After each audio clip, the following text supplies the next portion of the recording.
Hi everyone, I'm going to start working through the static versions of the algorithmic homework problems for chapter 21.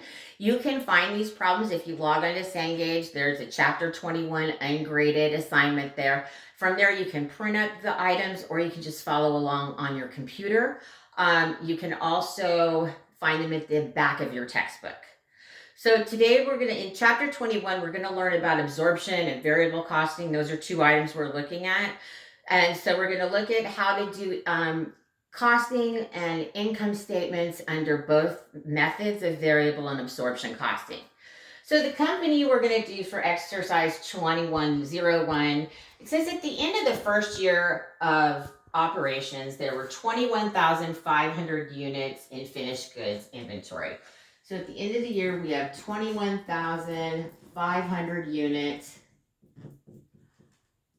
in finished goods FG inventory. The problem says that the unit manufacturing costs during the year are as follows, and they give us the direct materials, direct labor, factory overhead, both fixed and variable. And so they want us to determine the cost of the finished goods inventory reported on the balance sheet under A, absorption costing, and B, the variable costing concept. So we're going to start first with the absorption costing.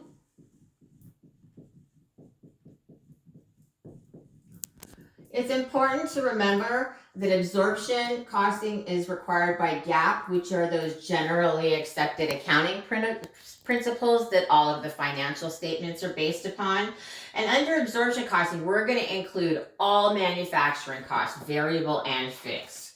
So we can calculate out the unit cost. So that's what we're going to do here. We're going to include direct materials, direct labor, fixed factory overhead, and variable factory overhead. And a quick reminder, remember that our variable costs like direct materials, direct labor, and variable factory overhead, they increase with production and they decrease with production, depending on how many units you make. So we've got $30 per unit for direct materials. We have $18 per unit for direct labor. We have $22 for fixed factory overhead and $14 for variable factory overhead for a total unit cost under absorption costing of $85 per unit. So we can now calculate out the amount we want to include on the statements in the finished goods inventory. We can do the cost of those finished goods under absorption by taking the total units in ending inventory times the $85 price per unit. So we're going to do $85 per unit times the 21,500 units that we have in ending inventory, and that comes to a total of 1,806,000.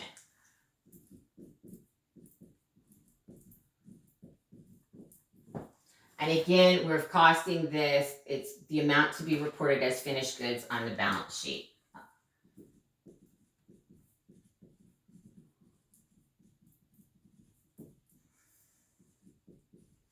Okay, so that's the first way to do it. The second way to do it is we can use variable costing. And variable costing is used by management because these are costs that managers can control based upon the level of production that we're working at. Those fixed factory overhead costs of $22 is nothing the manager can really do about in the short term. So variable costing is used internally, and it's just like what it sounds. We're going to come up with a unit cost based upon the variable cost. So it's going to include direct materials for $30, direct labor of $18, and variable factory overhead of $14. So it's not going to include that $22 of fixed factory overhead in there. That's going to give us a unit cost now of $62 per unit. So then we can figure out the amount cost of finished goods inventory by taking the $62 per unit, multiplying it by the 21,500 units, and that gives us a total of $1,333,000. I want to make sure all those threes there. So don't think that under variable costing we don't have to account for fixed factory overhead. We're going to do that when we work in a couple of other exercises later in the chapter. Make sure you email me if you have any questions, and this is how you'll solve exercise 21-1.